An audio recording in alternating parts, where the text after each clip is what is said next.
जलपान बनाया हुआ मिल जाता है, जलपान कर लेते हैं, चले जाते हैं काम में, वहाँ से आते हैं भोजन बनाया हुआ मिलता है, भोजन कर लेते हैं, फिर काम करके आते हैं, रात्रि काल में भोजन मिल जाता है और बिछावन झाड़ा मिल जाता है, मशक्करी लगाई मिल जाती है, आराम से सो जाते, कोई टेंशन नहीं।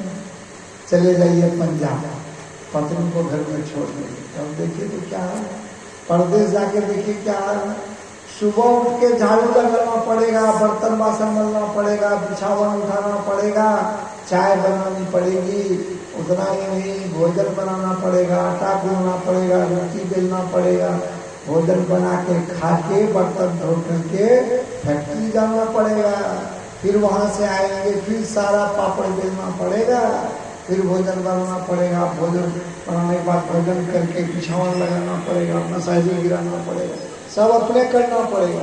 है घर का सुख परदेश है। घर में जो सुख था आपके गाँव में, आप चले गए पंजाब दिल्ली, वो सुख है।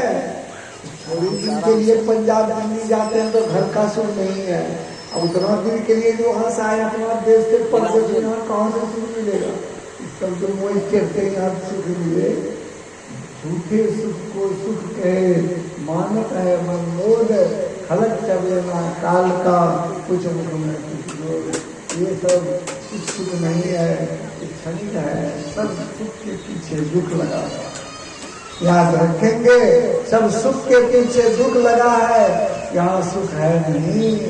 जनी तेरे प्यारे जग पर विश्वा, सुख कचरी हुआ नहीं, यहाँ कोई सुख नहीं है यार।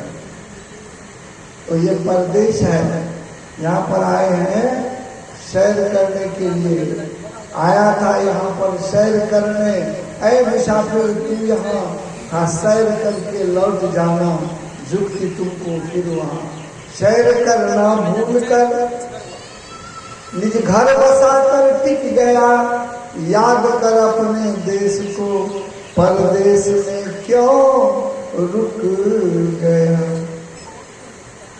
मन परदेसी रे यह नहीं अपना देश, ये अपना देश है ना, इसीलिए परदेश में सुख नहीं है, यहाँ दुख है, ये हमारा अपना आपका निजी घर नहीं है, इस घर से निकलना पड़ेगा।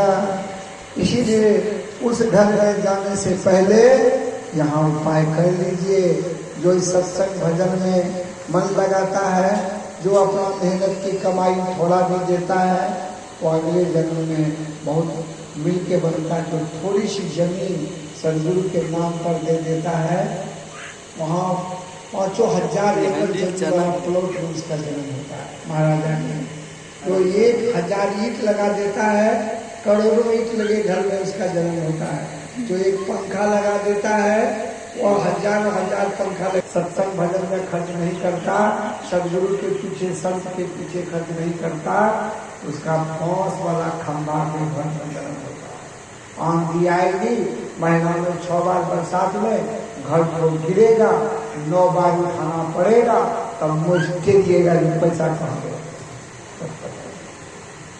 इसीलिए पैसा तो नहीं पहचानिए और अपने धर्म को, कर्म को पहचानिए। केवट कहता है, मुझे जाने दीजिए, इस छोटा सा बर्तन में चरनामी बांट नहीं सकूंगा, मैं जाता हूँ घर, बड़ा कठवत लेके आऊंगा। तो भगवान राम कहते हैं, तुम कठवत बांधने जाओगे, देर होगी। देर होगी तो आप पार हो जाइए ना, सब कुछ देते। आप दौका नहीं चलाने जानते, आप भगवान हैं। एक डेग यहाँ रखिए, एक डेग उस पार, तब जाइए। भगवान कहते केवल तुमको पता है ये गंगा कौन है? मैं विष्णु रूप में था, ब्रह्मा के कमंडल में इसका उत्पत्ति हुआ है, मेरे गोद में ये खेली है, शिव जी के जटा में इसका जो है पालन पोषण हुआ है, उससे नीचे उतरी है। ये हमारी पुत्री है, पुत्री सोई है, मैं उसको लांग करके कैसे पार हो जाऊँ? कैसे?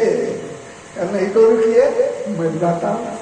चला गया केवल घर, भगत के बस में है भगवान, भक्ति बिना ये कुछ भी नहीं है, भक्त है इसकी जान भगत के